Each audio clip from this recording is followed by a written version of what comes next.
Hi guys, welcome to earnings season, another week of earnings season. I'm Randy Rowe at RT Rowe on Twitter And I'm Danai at the H Danai on Twitter. with a heavy pause. You got that one from Justin Trudeau. This week, as always, we're doing a little bit of looking at the market. And I think we told you the last episode that we were going back to the market review. We haven't forgotten, but we have a lot of interesting people that we would want to share, experience that we want to share with you. And this one, I couldn't make the chance pass without interviewing our current guest. So it's a guest episode again. But before we jump to the guest, I'm going to give you just a little bit of anticipation because we will touch on the market because we haven't spoken about the market for a while. So then what's up on the market this week or since last time we've spoken, the last time we've spoken? News and numbers. Some numbers have come out since we've spoken. And Yeah. some more news. Well, yeah, more news. Definitely more news. Important news. I would think Grace. But two parts of Grace thing. So the first part isn't news per se. It's been out. We haven't mentioned it. What Grace is What's that? up Aha. So GK included a lockup in their dividend. clause. Yes, in their dividend declaration, they mentioned that they were asking the registrar to close the shareholder list for a certain period. It started on the 29th and will end on.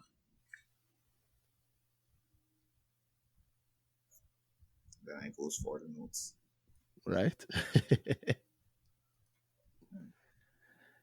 For a bunch of guys just talking off the top of our heads, we really do seem to use a lot of references. Yeah, so it's in there. Interim dividend payable paid on the 15th of June to stockholders on record at the close of business on the 29th of May 2020. And the company's register of members be closed from the close of business on the 29th of May 2020 to the close of business on the 5th of June 2020. That's an interesting bit. This is the second time I've noticed that they've had this bit on their dividend declaration. The previous dividend also had this close of the company's register of members. So it's interesting, and I think it's something to look at. It's instructive for moves GK is making right now. Yeah, it's more. It's one of those things that we look out for. So it could. You know what? Let me tell the people so that I don't think it's too secretive. It could be absolutely nothing. Nothing.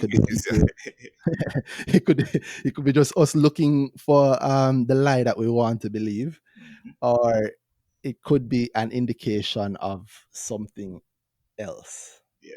In future. And what reason would a company have to close its register of members at this time? Just generally for a dividend payment, as they said. For a dividend payment. So is it that they're doing it for a dividend payment, or something happening within that period why they would say, okay, close it for now? Exactly. People have been to grow hear me say all the time that I have this saying, this rule of thumb. And I hear it for years now. Companies lie, CEOs lie, in air quotes. But obviously, the numbers or results don't. I say lie because they can't lie to you. I think I've also said it on this. So they can't lie to you legally because they're listed companies, but they can say things to make things sound like something else, and they can also not say certain things until they absolutely have to. And oftentimes they might be holding off on saying something because they know they're not ready yet, it's not part of the plan, blah blah blah. Exactly. Omission, but line by omission is only real for you and your girlfriend. Wow. That I still put it out that fire, boy. All right. So not just lie by omission, but it's funny because they might, so they are omitting something, but they're acting, and because they have a fiduciary responsibility in how they act, they have to tell us certain things. So imagine that, right? It's like, well, since then I carried a relationship, you and your partner live and you plan to leave, right? But you can't tell them, say you plan to leave. So you start pack. Every time them see you putting, every time you leave the house, you put something in a bag. You leave. What you leave with this bag for? You're not going to tell them why you're leaving with the bag yet. Maybe you don't say anything or you move past it. But the actual act is you leaving with the bag. Same way, maybe GK is doing something or planning something, and they don't want to tell us what it is yet. They don't want to come out yet, but they have to prepare themselves in certain ways. And this might be one example of them preparing themselves in a certain way, them freezing the register. So when you see that immediately, you go, where you put another bag there? or you I'll drop this there, which just seemed to me to be common sense. You just go and check to see. Okay, they say that, what was the actual wording? You say you don't have to read the whole thing, or what them say? Was that dividend? Them say they freeze it for dividend. No, I did not say that. What did they say? What was the actual freezing for? They did not tell us why. They didn't give a reason for the freezing. So, as advised on May 14, the board passed the following resolutions: pay a dividend on May 20, for people on record at May 29, have a closing register from the close of business on May 29. Nah, man. They said that. I remember a reason. I working Right? from memory here, but I'm yeah. looking at it. No, not the second notice. Not that second notice. The very first one. Very first. Okay, we'll find the very first Yeah. notice. Declares a dividend and AGM that the company will Hmm. be closed from the close of business of 16th of March 2020 to 23rd of March 2020. And they don't say why they're either. No, it's not. That's even more suspicious. What is in that bag? Wow. I feel like I read a reason in something, but it might have been in the financials. It don't matter. The point is that this is what we do. This is how you make the money, guys. You look at the signs and then you go and see if it's a red flag or a white flag or whatever. You go and you see if it actually represents something or nothing. So like we said, remember we said that at the start, it could be nothing. Jordan Strauss. Uh, right, yeah, exactly. We could just be there grasping at straws and there's absolutely nothing there. But Danai seems to have a really good track record of it not being straws. So I Sure. trust him. Yeah, I trust you. um, Speaking about dates passing, which we weren't, we are when we were recording this early June, but the date has not yet passed, but it's close. You remember that time when Proven did say them suspend the APO, but the new closing date will be Mm-hmm. June 5th was the date, Yep. Actually went and looked it up earlier. Yep. Here we are. So we're recording this June 3rd. So Mm. Let's see what um happens, right? yeah, let's see what happens. Maybe I'll be in a good mood. I will put this out early. We'll put this out early before June 5th or on June 5th, which would be a Friday. Is that so? I have that right? Yeah, it's a Friday. Yeah. Or maybe you're hearing this after June 5th, so you already know the answer. But I can tell you at this point, I'm excited to see what happens because I have not heard any mention of that date since. And I don't know if the suspension of the APO makes that date non-binding to the public, the Jamaican public, that is, Yeah. because but then again, the suspension notice is what had it in there. Mm-hmm.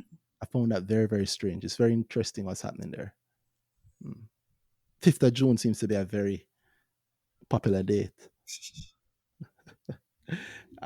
Yeah, so June dividends from GK and a closing of the register of members from the near the end of May to now, and Proven are the two things that stood out to me also.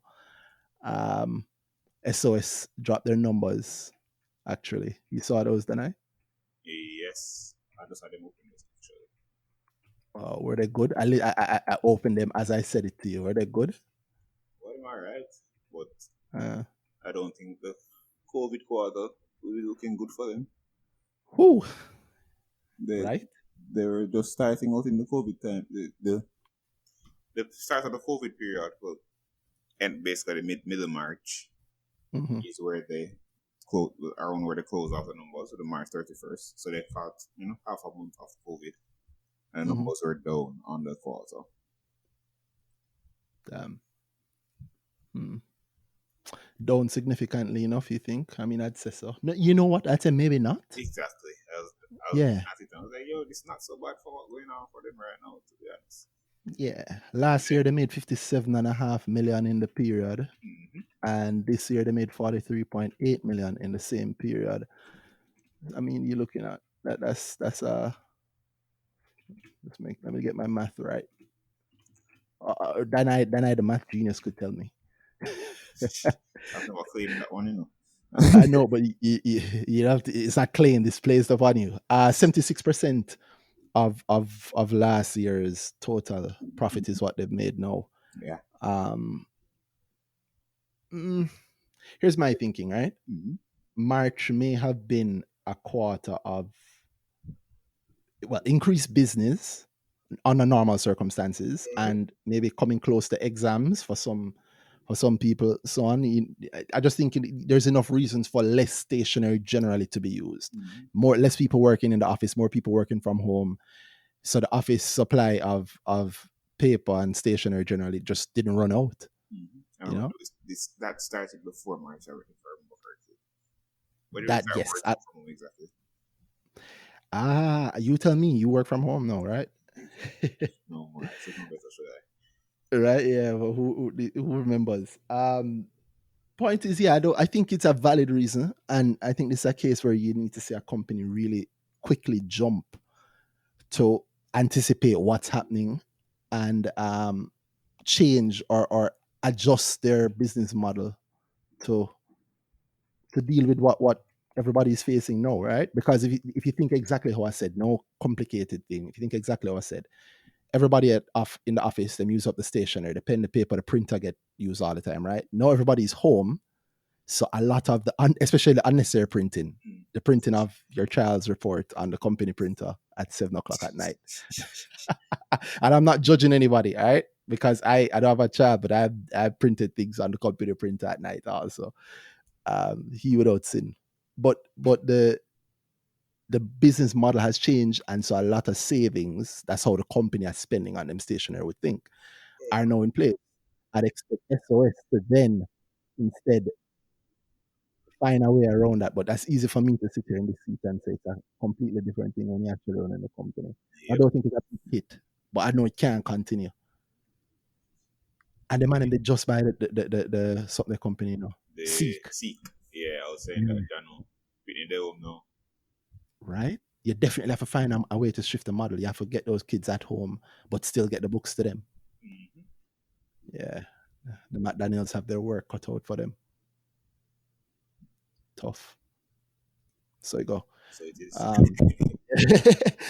literally. Anybody else? Who else was at the top of my mind recently? Wicton paid a dividend again against all odds. Yeah, So people and complain, that Jesus, the dividend small. who complained it's a dividend small? I'm not gonna call me, man. Yeah, no name, but I mean, what kind of people have you heard it from? Um, Don't be too specific. I don't want nobody vex with us. I mean, the regular investors, people from the group, Oh some are Lord, hoping on dividends because it's sort of there's a rally in the price. The price went up. price did go up Yeah, significantly, right? As I'm talking to you now, the price almost closed today at 85 cents, $1. and it has traded in the 90s. Yeah, Yep. yeah, it has traded all the way up into the 90s. I think 2 or 3 days ago, I saw it trade at a high of 95 cents. Mm-hmm. Yo, you could have get. Remember, say Wigton was down to like Oh no. what was it down to? Like in March, you could have get Wigton for below 60 cents. Mm-hmm. Yes, Yep. middle of It's March, like I the believe. price. Yep. Yeah, It was March trading on strong 19th. vibes at that time, so you could get a good amount. Yeah, big up. I mean, to Wigton's credit, it almost every day has strong Mm. enough volumes. I tell And people, granted, yeah, go ahead. Wigton is a special case. Wigton, all right. So it's something I've said in the group, whatever. Hmm. Usually hint, not go spoon feed, but I always seem to come here and spoon feed anyway. Yeah, thing there. Wigton, what gives me a lot of positive outlook for Wigton is that they have people that are buying strongly. So the thing with Wigton is that thing there, it's not held heavily on a certain by a certain. So there's nobody that's owning 80% of the company and then 20% out there for everybody to grab up. So there's a big Yeah. issue with boy. It's so widely held. It's hard for it to move up without somebody saying, "I want this. I want a lot of this stock." If you look at Correct. if you look at the numbers that are released, you realize that certain parties, from IPO time to now, they've been increasing their stake over and over and over. So Yes. VM initially they moved up to the 10% threshold. I think they had to sell down at a point or something like that because within the group they had 10% or over. Just an article I was saying to link that in the show Yes, notes. please. But Yeah. yeah, so VM took a strong position. So to me, it seems that VM is looking to own a lot of this stuff. Mayberry, I don't like talk about it because Yeah, I but was going to do it for you, I was going to say that your company lead, mm-hmm, your company principal, Chris Berry, on IG, on one of the IG sessions, actually answered. I actually asked that question about the energy sector, and he pointed out how excited he was about Wigton, and then he said, his words, not mine. Apologies if I get it wrong, but I don't think I did. He said that Mayberry is the lead shareholder, mm-hmm. or one of the biggest shareholder in Wigton. All right, so And I know he's either the biggest or the second biggest. mm-hmm. All right, look Yeah. at so how I look at it. To me, all right. Hmm. So basically, if you could have gotten Wigton at 56, if Wigton was a buy at 56 to me, because what's really changing in their market because of COVID, you tell Well, me. a lot. That's the thing I'm excited about for them. What's changing for them? Mm-hmm. The majority of Jamaicans are now home and spending Mm-hmm. time in front of devices that is pulling electricity to the point where we're actually having blackouts again and brownouts again in Jamaica. Um, the people who are complaining that we can never make sense at IPO because they only have one customer, that's their strength. That one customer is under pressure right now. So I'm pretty sure, all things being equal, anything that Wigton can produce, that one customer can buy. That Yeah. one customer being JPS Mm-hmm. All and right. will buy and has use for. So you're saying that, So yeah, so the company fundamentals, I'm not seeing where going to be a large change in them. mm-hmm. And then on top of that, I needed, as I said earlier, I need somebody to be buying heavily to actually get this stock out of my hand, actually move the price up. Mm-hmm. You need liquidity. So thing there, and then again with this strong signing from Mayberry and VM at the first numbers after June 2019 numbers, VM had 591 shares, 591 million shares. That's Mm-hmm. 5.37%. You look at MJE at 40 million shares, that's 36.36%, right? Mm-hmm. So, Mm-hmm. and then you look again at I'm the sorry, that's next number, what percent? 0.36%. Oh, sorry. Yeah, man. You look at September 2019, VM Mm-hmm. is now the number one shareholder with 976 million shares, 8.8%, and Mayberry has 304, that's 2.7%. If you look at the volumes traded in that period, you realize, hey, these guys were big buyers during that time. Yeah. And then you look again, Yeah. VM is still number one with 1.018 million shares. That's 1 billion shares. Wow. And They're set a down percentage again? 9.2%. So they increased their stake in that period. That's December 2019. That's just what they. Yes. Mayberry, 6.7%. The 737 million shares. To me, they're buying, they're signing on early to the race. We always talk about 5 years after a week on this, we expect to be a Yep. race when the thing they get. Like, I think these guys are They're positioning ready. themselves to be, hey, we are in the best position when that time comes to take more share because our average price will be our 5 years ago price when we're buying heavily into it when we can Mm-hmm. actually buy into it. So to me, Wheaton falling was our next moment where somebody like Mayberry and VM can move up as close to the 10% as they can, and Mayberry can buy even more with a 3 point. If they're on 6.7%, then boy, this can be a time when they can move up to the 10 as easily as possible because the price falling. And with that level of buy-in, the price must move in my mind. Right. So And the funny thing is, the more they buy, is the more they reduce. reduce the amount of outstanding shares trading around Exactly. from people. So to Reduce the me, supply. yeah. So with that heavy buy in, you can look at the thing there. You can look at the amount of volumes trading in that period, come and look at the amount that Mayberry and VM bought during that period and say, boy, I know they really bought a lot of the shares that were traded. So I don't know. Mm-hmm.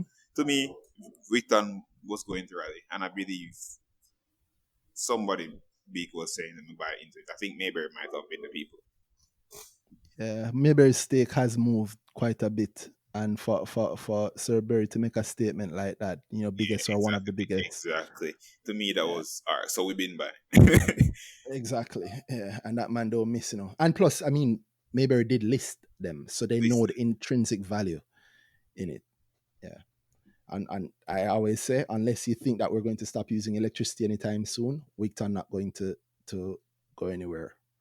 Yeah. Moreover, Wigton gives us electricity without requiring oil imports, which is a major plus in their favor. So every kilowatt that Wigton generates is a kilowatt that we didn't have to pay oil for. Yes, We that just old use money. breeze.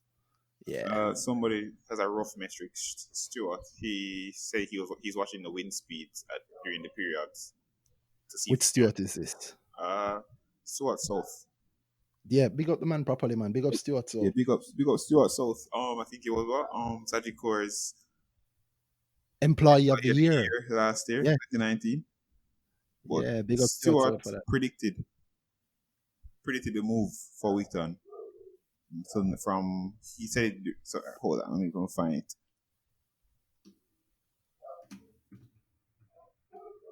He had actually mentioned it to me, You had actually mentioned it to me. You had said, let me see if I have it right. Something I think something about his bet on Wigton being at least 84 cents by the end of May. Yeah, Yo. man, I said that I sent his message and I saw that he was thinking that he hit the mark.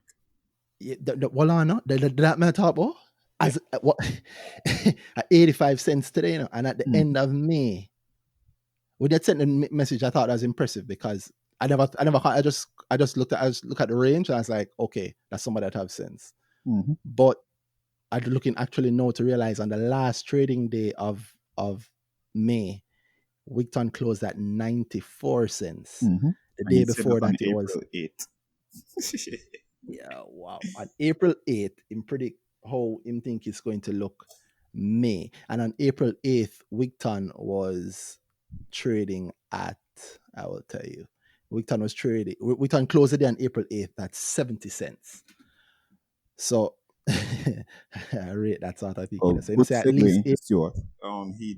He corrected me on something I said actually about JMB, how they'll book the dividend income. They won't book it in their mm-hmm, P&L because of the profit thing. So the profit they mm-hmm, book share profit only. They won't book share profit and dividend income in their P&L. P&L does go straight to the cash flow and the bank and the balance sheet and why won't the because dividends the from method of booking. So because they own an associate stake, they only book share mm-hmm, profit from associate. If they had it on an equity stake, so it's below 20%, then they're booking the trading gains. So all this or if start they move up held it and that down. way? If they held it Mm-hmm, that way, yes, true. If they held it that way, then it would have been so the trading gains or whatever the would be the value of the thing there. So the value of the asset, the movement in the mm-hmm, price of the asset, and then the dividends from the asset will be booked in the P&L. But because they say, oh, it's an associate company, they book a percent of the profit based on how mm-hmm, much of the company they own. So they own, say, 22%, then they'll book 22% of whatever profit or loss Sagicor makes, and then the dividends will go straight to the cash flow statements and the balance sheet. So basically, cash flow hit them every now and then. Whenever Sagicor pays a dividend, we wouldn't see it in their profit and loss statement saying, "Oh, we've got some more dividends from Sagicor." So he corrected me on that. aha, aha. Yeah. And if that's so, then that shows a lot. That shows a nice strength of what should have been a nice show of strength from the cash flow statement, because it's a cash flow then that would show that them get about what? About half a billion worth of dividends since March, Yeah. I think, Mm-hmm. or I think since so. February. The Since so that's February a or March. Yeah. So strong half money a to them. billion worth of dividends from Sagicor Financial hit JMMB. Mm-hmm. Then and that means also that Oh, that means I might have said something incorrect at a grow. I need to update those grower people then, because we spoke at one of the growers. We were going through JMB, and I found one of the things I found very impressive was the dividends that are hitting them from their new holding, Sagicor Financial, and so that hasn't changed. That money coming in and it's going to be Yeah, really, really good. bottom. However, it wouldn't hit the P&L per se, but they would have the money in their hand, which is an Mhm. even nicer thing. Which is the thing that they'll tell you in any accounting class about cash flow and why it's important, and why the net profit might not always show everything. Mhm. That's funny. Yeah. I think Why some is it guys funny? are some guys will be surprised we said that for some reason. But yeah, moving on.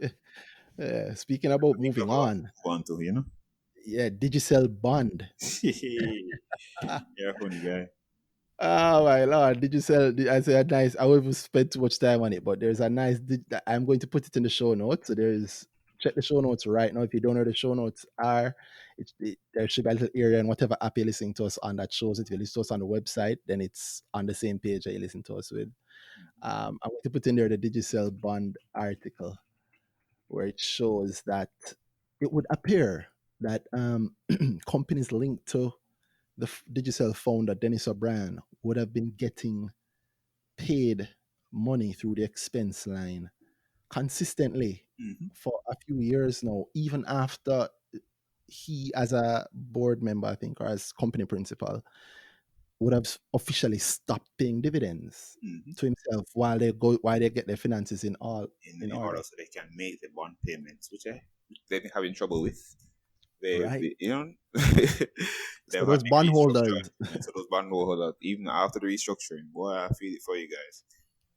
yeah, But I guess we learn a lesson every day, right? Some yeah. people learn it Uh, harder than some. Yeah, that is true. But the point is to actually learn the lesson. So it would Mm. appear that the equity holder in this case is still benefiting ahead of the Despite, bondholders, yeah, despite everything. And it's not illegal either. mm-hmm. He's following Despite the fine, line. yeah. Turns out that when people have money and they have interest in certain things, their money is the most interesting thing to them and most important thing to them. And they don't care what you call the money that hits their pocket, as Mm. long as it hits their pocket. Yep, Yeah. dividend or expense. Yeah, there is there is a exactly there's a lesson there. um so Digicel, which is not listed obviously, but that'd be great. I always wanted them to maybe list their individual country companies Mm-hmm. with the hope Yeah, that it would give a nice it might be on the thing. boost. It might be on the SEC's website actually, because It it is, comes yeah. from some further disclosures, and they apparently went really deep into it. I just haven't gone through it as yet. Yeah, it do we say. But yeah, interesting. It's really instructive. You can get a real look at how companies are actually run. Yes, yes. Oh wow. But Oh yes, wow. let's move on to somebody who runs a company and does it well. Here we go. So Danai with the segue. So we'll pause stocks, guys, and we haven't forgotten the market review, but all in good time. Yes. Danai with a great intro there where we can move over to our guest, which I didn't tell you who it was, but I am proud to. Surprise, surprise. Right. Our guest this week is the one and only Monique Powell of QuickPlate. Hmm. Founder and CEO, is that what we call you, Monique? That's good. That's good enough. Yes, that's fine. I don't want good enough. I want Good you enough. to, you know what? What do you call Yeah. it? Well, Yes. well, Monique, introduce yourself. all right. So I am the founder and CEO of QuickPlate, which has recently expanded to also include QuickCart. Uh, we've been at it for a while, about 4 years now. Started in March of 2016. Wow. Starting when? Say that again. March Started in March 2016. So, 2016. So just a little over 4 years now. wow. Congrats. Thank you. Wow. They said the first 3 years is when you know whether or not you have a business, And here we are. Yeah. Here we are. Saying year four, she's proving her worth. 4 years. Congrats, Monique. So go ahead, Monique. Sorry to interrupt you. I didn't realize it was that long. No, no, no, that's fine. Yeah, so we've been about for a little over 4 years, and I feel like we're we're still in the startup phase in terms of, you know, constantly adapting, constantly innovating, constantly learning more about our customers and what they want, and doing that all while trying to build a business that is sustainable, profitable, and is set up in such a way and structured in such a way that that is likely to be around for the long haul. I like that. Sounds good. Yeah, you're gone deep though, Monique. Start back from the early stuff, man. Cause people, somebody listening, don't have no idea Oh, who you are or what it how is. far back you want me to go? As far back as you're comfortable going. Who is Monique? Who is Monique Paul? So we can start there. All right, so I'll I'll I'll start out with my journey right after high school. Wow. So Which high school? I went to Immaculate. I went to Immaculate Oh for wow. Farm Right, Street. girl. Top, Uh, top, top. Yeah, big up every immaculate girl everywhere. And I think right after leaving high school, I realized that I had an entrepreneurial streak. So I started Mm-hmm. out doing freelance web development and freelance graphic design. I would literally walk in the sun from store to store and ask for the owner and show them a portfolio and ask them if they want a business card and website and letterheads, things like that. Uh, did that for a while, and it eventually led to a freelance contract with the Gleaner company. And they liked the work that I did. And when a full time position became available there, they asked me if I wanted it. And that's how I got into the 9 to 5 world. I stayed with the Gleaner company for 7 years as their internet specialist. Moved to Wow. Digicel, where I was for a year and a half as the web specialist on their marketing team. And my next stop and last stop before QuickPlate was at Scotiabank, where I spent 5 years. And I was eventually the regional marketing manager with responsibility for digital marketing across the Oh, wow. Caribbean. So that Boy, was my last 9 to 5 stop before going full speed into entrepreneurship. boy. So Dana, you're shocked as I am? Yes. She started with the entrepreneurship and then she went into the 9 to 5. Usually, like, boy, I'm gonna tell her this 9 to 5, but I just went into just because everybody said I should do it. And then going to the entrepreneurship. She started as that and then she went to the 9 to 5, excelled more than so. And then here she's again, excelling outside of 9 to 5. Crazy. Wow. I'm shocked. You know, It's crazy.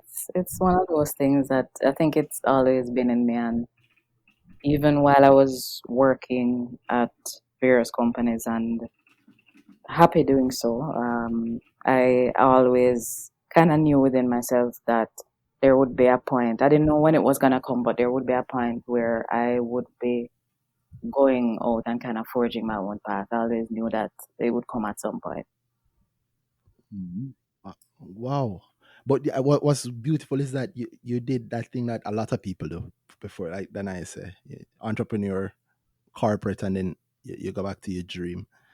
But the corporate section allow you, I would hope, allow you to learn a whole heap. But what's bothering me is say, I got load money up now too. It say she tell me before we start, say, oh, she don't really know much about the market. You hear the places she work? She Yep. start with Gleaner, listed Gleaner. Mm-hmm. Matter of fact, the Gleaner have two things in there because if you were doing digital at Gleaner, Monique, you would have. Were you there when they were doing the G or yeah, the G? But the GU, what is that? DI space Oh G. no, that came after. I think that came after I left, actually. Okay, yeah, I remember I used to use that a lot because they had a lot of data there. But why I ask that is because I think some of their online properties might have stayed with 1834 when they did that. Before. Yeah, when they did the split and merger thing. Mm-hmm. Right. So that's two corporate companies, that's two listed companies you have experience with right there, if I count both of those. And then that's Gleaner and RJR. And the second one was Rare Money. Second one was Digicel, and then on to Scotiabank. And them listed all over, and then Scotiabank. Wow. So you really know, you really do have a good idea how this thing works, at least from the inside, because you then understand what inside of a listed company is like and how that pressure works. Wow. I didn't know you're doing the thing that truly speaks to your soul. The QuickPlate, 4 years in. And what do you call yourself? I wanted to get that. What do you call yourself a QuickPlate? I always try to make sure I get people's titles right for the companies. It's really not a big deal to me or something that I focus on. I started referring to myself as managing director. That's how I started referring to myself, and eventually people started saying CEO, and I just went with the flow. So it's neither Just here went nor with there the to me, really. I know exactly what you mean. Yeah. Well, that's good, but you are founder, and I think that's important. Right, right. So you started off 4 years ago, you say. So I don't even know where to ask you. It's like you hit me with so many things that even I wasn't expecting. So first you went into tech, which is good. I mean, as somebody who did tech too, I don't, you don't see a lot of women being as entrepreneurial with the tech as you. So I'm really, so what pushed you to that, Monique? Well, I mean, it always has been a male-dominated space. Even when I was at the cleaner company for Mm-hmm. a very long time, I was the only female internet specialist slash web developer that they had there. And that I was there for 7 years, like I said, and I'm trying to think now as to whether there was. Oh yes, I think eventually there was one female web developer, and this Mm, is over years of seeing a number of them in and out of the company. So I got used to being in a space that was dominated by men in terms of numbers, and it mm, it wasn't. I never at any point though found it to be a neutral or uncomfortable space in any way. Um, oh, I like I, that. Which is I right. I had a I found the I found my colleagues to be very supportive, even egging me on whenever I would launch new projects or whatever it was.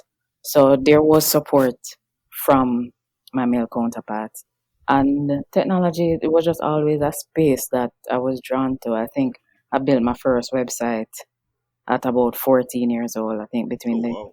in the summer between fourth form and fifth form, Nice. in the height of summer boredom, and I just never looked back. Nice. I love that. I love that. It's a true push because now you own one of Jamaica's freshest, newest internet businesses, Mm-hmm. and as a result of that, as as a result of the coronavirus that has hit all of us over the past few months, you have seen, I think, a huge boost in your business, no? I think so. Yes, I can definitely say that there has been an uptick. It didn't happen right off the bat, like a lot of people would imagine. So it wasn't a case where, the lockdown started and business tripled. It still took a few weeks for people to start to change their habits. So, persons who had never ordered online, it took a while for them to come around and decide, okay, let me try this out since, nobody really wants to go on the road right now. People Hmm. who ordering takeout for delivery or ordering food for delivery was a once in a while treat. It took a while for them to start ordering multiple times per week until it became a part of their routine. So what has happened is I would say the last 3 to 4 weeks is where we've actually seen the biggest spike. And I think it's indicative of what's to come. I think even as people start to go back to whatever normal looks like for them now or will look like, I think there are some new habits or new behaviors that they picked up during this time that they're not gonna backtrack on. So if you discover that there was a way that you could get access to all the best food from all the best restaurants without leaving your yard. Now that you or when we get to the point where you can freely move about and feel comfortable freely moving about, I don't think you're gonna suddenly give up that convenience that you recently discovered. So I think there's gonna be a lot of long-standing behavioral changes among consumers out of this COVID-19 crisis. That's true. But I don't even want to jump. I don't want to jump ahead. I don't want shortchange the I was also say we haven't even set up. QuickPlate is Yes, I don't want to shortchange the journey. So you say high school immaculate, you went to work for a couple of places, and then you started out QuickPlate. what made it So start. What made you say, "Oh, all right, I'm done with the 9 to 5 journey"? Because it was a journey. You started somewhere, you went somewhere else, and then you're back here in the entrepreneurial world. So what made you say, "I want to do this entrepreneur thing"? Well, I think it was the collision of a couple of things happening in my life and in my mind at the same time. I think I had gotten to a place where I was starting to experience some degree of burnout on the job, and I think it kind of triggered off a lot of introspection for me as to whether I was still doing what I wanted to do, whether I was still happy doing what I was doing. And in a separate part of my mind, an idea was forming because at that time I often worked late and I would get home 7 o'clock, 8 o'clock in the night. And at that time I wouldn't even want to look at a stove. Not that I was into cooking to begin with, but I wouldn't even want to look at a stove at that time. So what I would order pizza because that was the only thing that you could order delivery at that time. And I started to realize that there was a gap in the market. So yeah, if you have a beer or a courier that you know personally, you can call them and they'll go and stand in the line for you. But that's not exactly the most efficient system, is it? So I started to explore, whether there was room for that sort of thing here in this market. I mean, we're not the first to do something like this in the world. There are other similar companies in other countries. But I don't think anybody was doing it on a larger or what I would consider to be a serious scale here. And I spoke to a few restaurant owners. I spoke to a number of persons like myself, just to assess whether there would be some demand both on the restaurant side and on the customer side. And the feedback I got was enough for me to say, all right, let's do this. So I started building out the platform, and it was something that happened very, very quickly. I think I started building out the platform in February of 2016, and by March 2016 we were live. And ready by March. Yes, we went live on March 31st. So did you leave your job before, or? I left 2 weeks before the company launched. So everything planned up and you already know, all right, time for me to leave. Makes sense. Something like that. Smart moves. Yeah, that is a smart move. But then to get it ready in that time, is you coding by yourself just at night? No. So the work in terms of on the technical side was split between myself and a developer who I had worked with on a previous project. So before QuickPlate, I had this online dating site, and so he and I. You can't jump past the thing, mum. Just skip past that one. Yeah, on a profile, you don't want to hear how it go. Online dating site, local online dating site. Yeah, Want to hear how it go. right. So about I think it could have been about a year before I did QuickPlate. I decided to start one just as a hobby project, really. And the initial response to it was great. I think within 3 weeks of launching, we had about 600 users on the site. So, and that was with minimal marketing and so forth. So people wanted it. So something people gravitated to. But then I started to think, all right, this thing costs money to run. How am I gonna earn from it? So I decided to do a bare bones free package and then put on a paid package that Yeah. people could upgrade to for all the bells and whistles. Not one The person, freemium model. not one person, So now I'm not for go for free. And now not money even not even one want to spend on the movies. And we spend on this. person. I'm Right. gonna spend on meeting here. I don't want. So people started finding ways to go around the system because I think how it was set up was that with a free thing, like you could only exchange one message or something like that, so people would put all their contact information in that Ah, one. So just WhatsApp me. And then they head off the platform. So I quickly realized that the amount of effort that I would have to put in for that thing to even pay for itself, it wasn't worth it. So gradually I allowed that project to die. But we still maintained the relationship we had, the developer who worked with me on that. And then we also started working together on QuickPlate. So I focused a lot on the front end stuff, the design, front end coding. He focused mainly on the back end and on the actual platform development. wow. Okay. And you put you. Yeah. Sorry. Go ahead, Danai. It sounds good. From Yeah. from easy dating to easy food. But I noticed that QuickPlate started with a demand for the personal demand, or the dating site started out as well. Well, well, it wasn't a personal need at that particular point in time, Oh, but cool. I mean, those type of sites weren't, I had no problem with using them, and I saw where a number of people were able to meet people and have fulfilling relationships from those sites. So it Why was, not?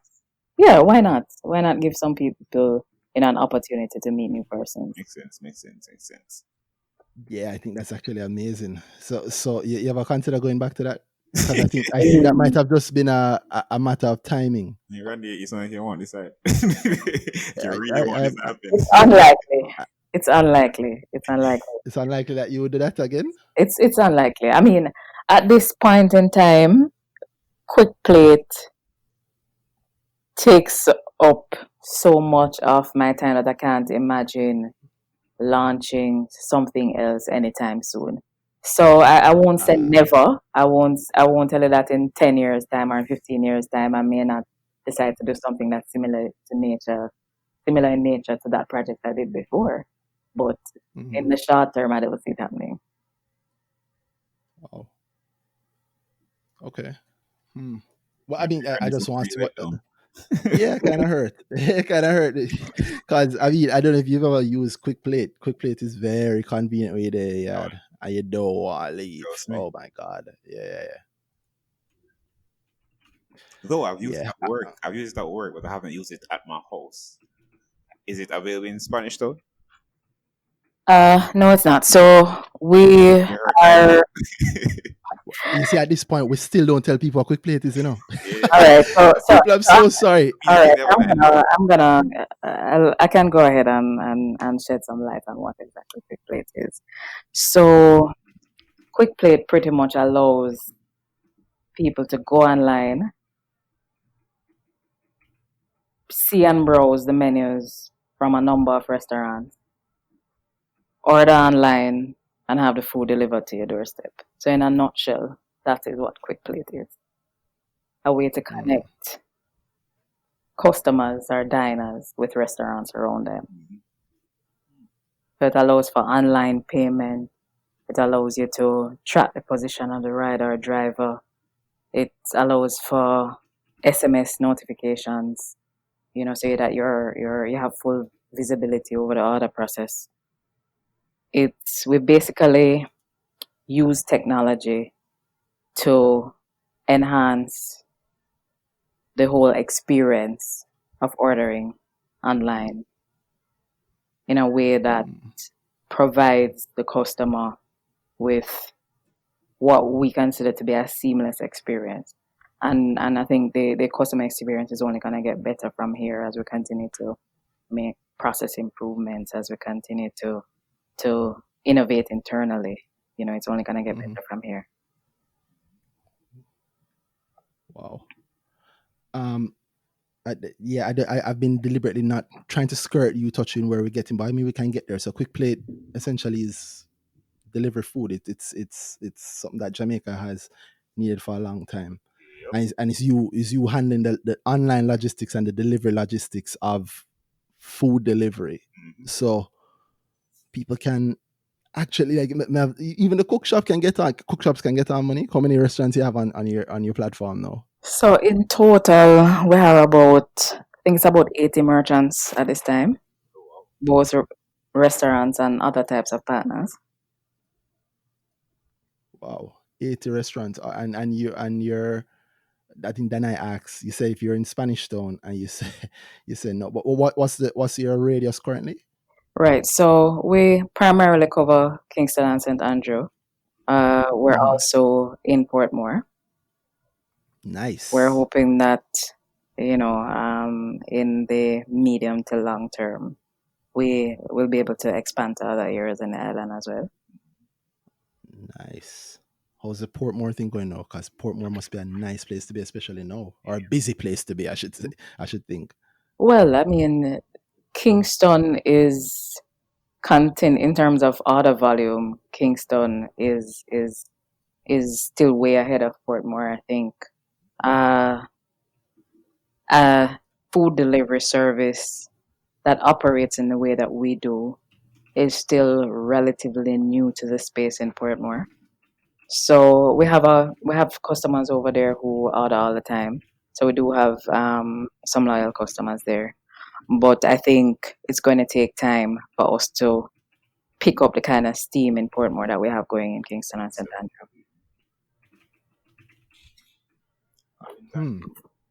Only good time. I mean, it's just a matter of advertising, and I mean, a whole heap of Portmore people online now. I think it's just a matter of them just not knowing. So the marketing will help. But it's just blowing my mind. And then Monique sounds so calm. What's this calm? Have you always been this calm? Is this calm exterior that you're bringing? Well, I'd like. Is that Zen thing? Well, I mean, I'd like to think so. I mean, nobody's calm all the time, but I try as much as possible to not. I think when you run a business, there's so much that happens on any given day. So many fires that need to be outed, so many decisions that need to be made on the fly. That you need to learn how to chill out. You need to learn how to approach things with a certain level of calmness, or else it is very well likely to drive you crazy. So this might just be a side effect of adjusting to that. Yeah, I like that. So how do you do that? Because people need. I know I need that, and you're right. The day to day is fire, fire, fire, fire, fire, fire, fire, fire. Sleep. Wake up, fire, fire. It is sometimes it feels like it feels like it never ends. So how do you do that? You meditate, what you do? Well, I'm still learning. I'm still 4 years in. I'm still learning how to best handle all of that. One of the things that works for me, I'm not sure how healthy this is because what it means is that I don't get the kind of sleep that I should. But what works for me is getting up super early most mornings. So when I start working at 5 o'clock, by 8 o'clock, when the rest of the world is ready to start buzzing, I've already gotten quite a few things out of the way. Because from 8 o'clock onwards is just fire outing and decision making and unexpected things popping up. It basically, for me, I mean, despite all the try that I try, you more or less lose control of your day once the rest of the world is up. So, kind of structuring your day so that even in the midst of all that craziness, you still have a little bit of control over what you get done, at least in that early part of the day. So that's one of the techniques, for want of a better word, that I use to to try to keep some under control. So Outside of that, I think I don't know if it will ever. I think it's just part and parcel of running a business. I don't know if there will be a point in the near future where it's gonna be any less crazy. mm, Oh, probably it's still not. growing enough, so it probably get worse. Yeah, yeah. And people always people. I mean, you are doing a service that people need. If Yeah, everybody would never think we needed it they know after enough. Corona, when Yep. yeah, we we definitely know that we need it. Um, you said though, I want to go back to the start because I know I feel like you're skipping over so many things after you with that where you worked before thing.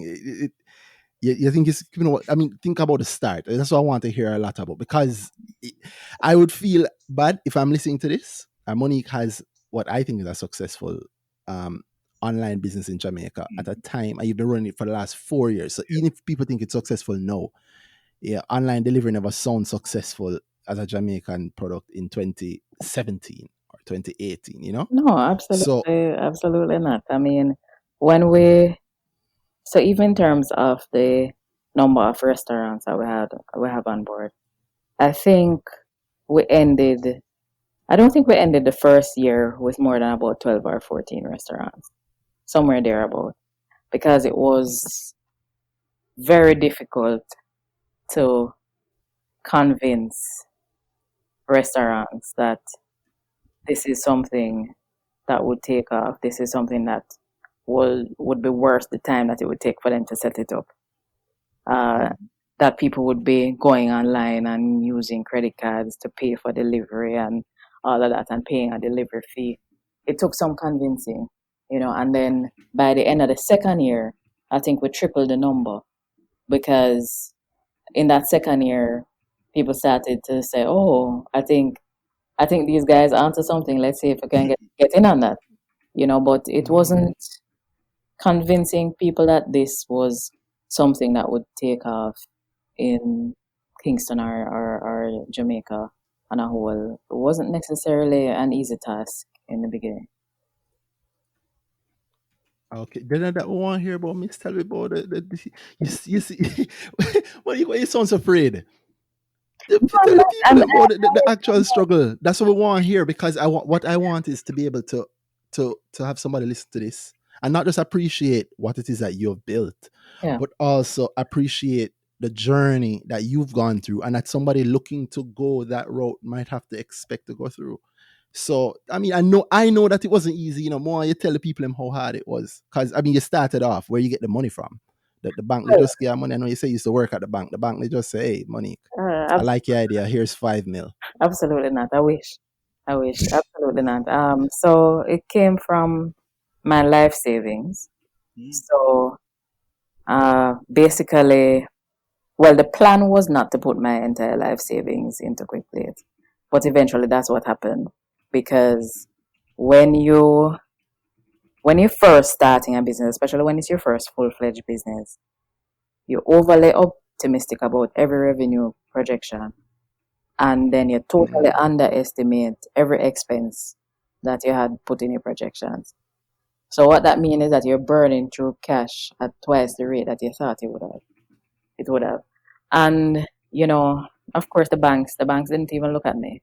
When I eventually went out and applied for loans. None of them did.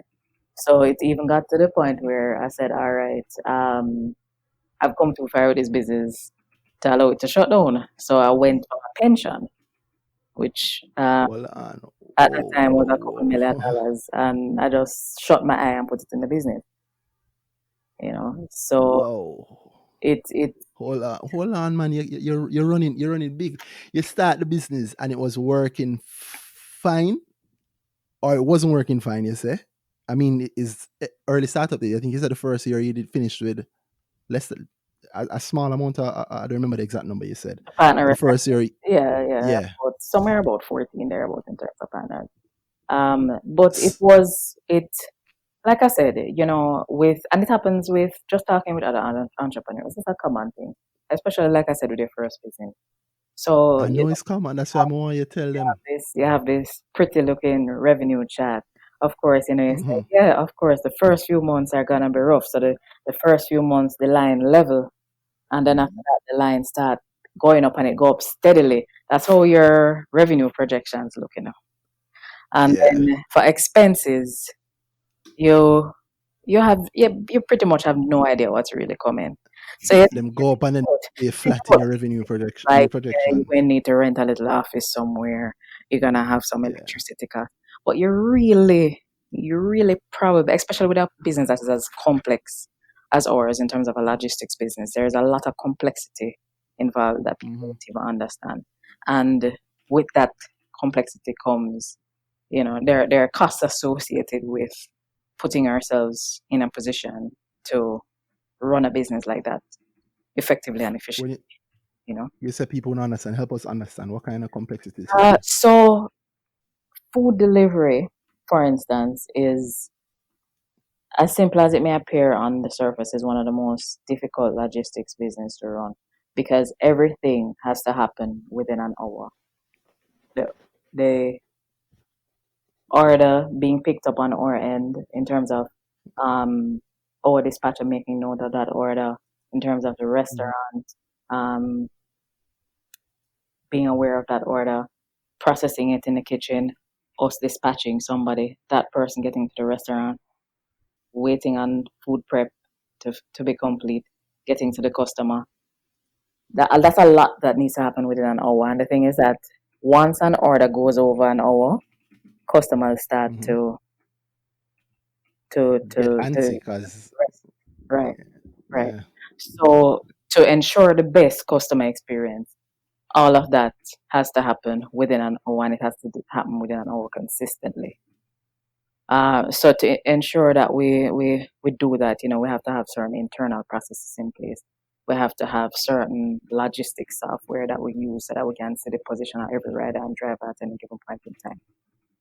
There's a lot that's going on the back end to make sure that that meal gets to the customer in a timely fashion. Mm.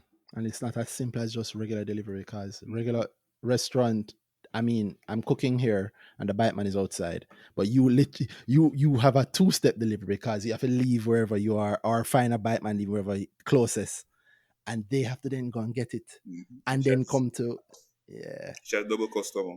The person buying the food is their customer, and the restaurant, and in some degree, their customer as well. Absolutely, So, absolutely. boy, Yeah. Wow. Yeah, Wow. and not What and other not what just other to some degree, they are our customers. definitely. In the same way that the person who goes online and places the order is our customer. Hmm. mm, and okay, so that logistics is one error, not one error, but one area Mhm. that you have a lot of difficulty in. What other areas you have? What you think? What are your biggest difficulty Well, areas? I mean, the thing is that I think most of our biggest lessons in terms of logistics, in terms of the toughest, hardest lessons, I think, or I would hope, are behind us. I mean, we went through an entire phase where we had our own fleet of motorcycles, and we had to suddenly become concerned with maintenance of these bikes and constantly fixing, constantly repairing them, and to the Hmm. point where even myself, I had to learn how to do some minor repairs, and that sort of things to motorcycles. And we went through the whole phase of trying various ways to make the operations go as smoothly as possible. I mean, that's no longer something that we do in terms of maintaining a fleet of vehicles, but that's just one of the things that we did that ended up costing us a lot that we learned very tough lessons from, you know. Wow. So you don't handle your bikes anymore? You don't do internal Mm, logistics anymore? Well, we all our contracted delivery drivers and riders have their own vehicles, and that is our model now. Okay. So what you do is you pay instead for your employee to manage the tool that they use, Right. So or I should say, Yeah. So whatever we pay, it is done with the understanding that they will cover whatever costs are associated with their vehicles, because they are, they are operating as contractors, and Mhm. their vehicle is a tool for the job, just as their cell phone with the app is a tool for the job. That makes sense to me. Right. So basically, I have a motorcycle and I want to use. I want to use it for a job. So I'm an entrepreneur of sorts, and I link with QuickPlate. So I provide the service to QuickPlate. Well, it's we have a couple of sub models um, Mhm. within our larger model in terms of how that works on our side. One of the things that we launched fairly recently, um, less than a year ago, I think, is an Uber style program that allows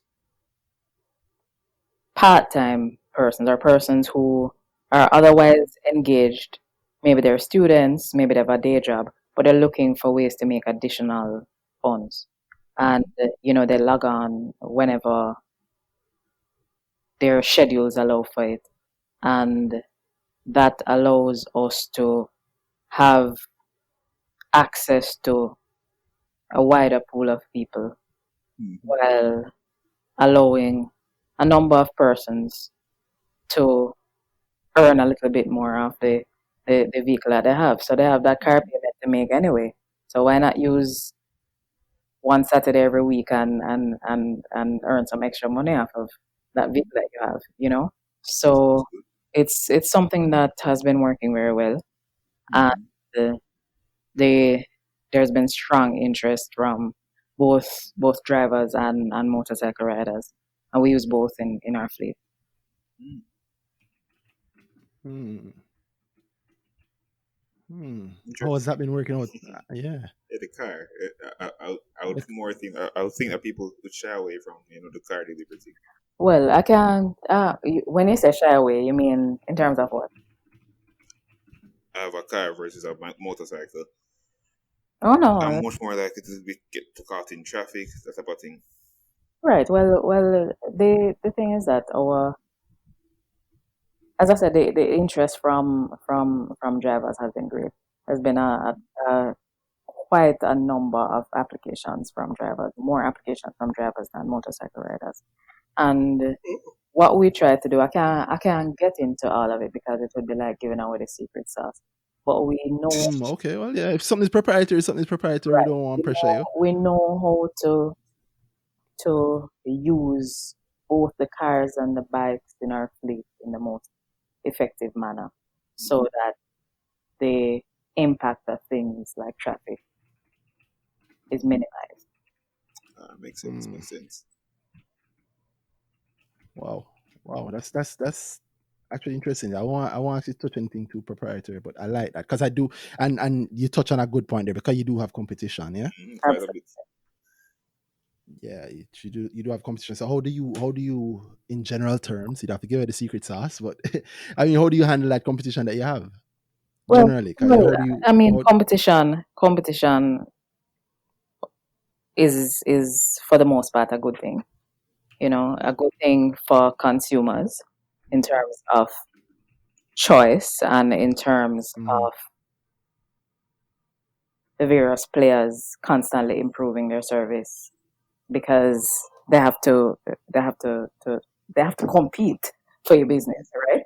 And it's good for the businesses that are involved in that particular space, because now they have incentive to continually innovate. It's innovate or die if you're in a space that is crowded. Mhm.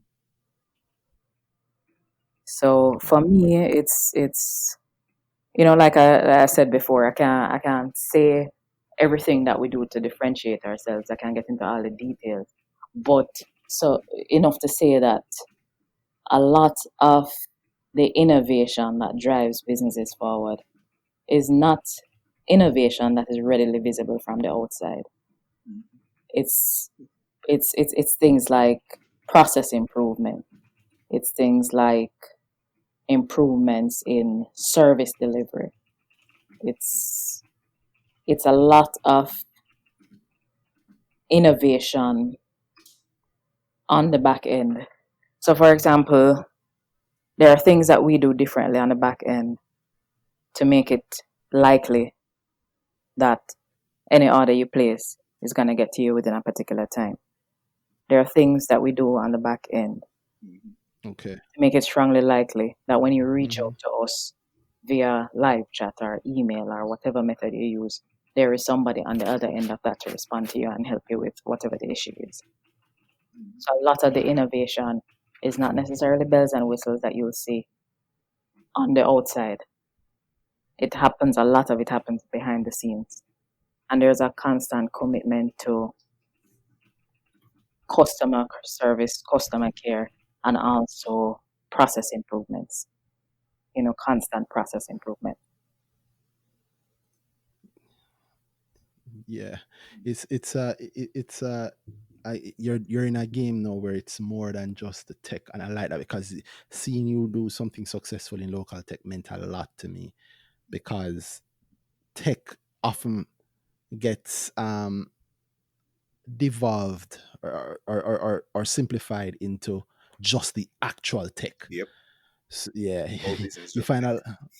Yeah, you find a lot of I remember especially at UTech, and the guys that come out of UTech anyway, but they have a great idea, and they write something for it, they put something together, put together a website, and it is a good idea, a great idea, and so they think it will work, and they're like, yo, I don't get it. Why the bank, the Jamaican bank, them not support you at all? Cause them not really want innovation, cause them nobody not give me a loan. I'm like, yo, the tech is The technology a is small, right. So Tech is the tool. it is yeah, when I say it is the least, of course it is let me take that back that part. It is not right, but it's not as important as some of these techies who are developing solutions early in the game, I think. Mhm. Uh, and like you say, we have a lot of very talented people who develop some very cool solutions that never go anywhere because they forget that there is a whole entire business that you have to build out behind all that tech. There are people that you have to employ, there are people that you have to train, there are processes that you have to put in place. There's a whole lot that goes on that has nothing to do with this very cool or has doesn't necessarily have anything to do directly with the development of this very cool tech that you've built, and I think it's the inability to move from cool tech to sustainable business. I think somewhere in that journey is where a lot of people fall off.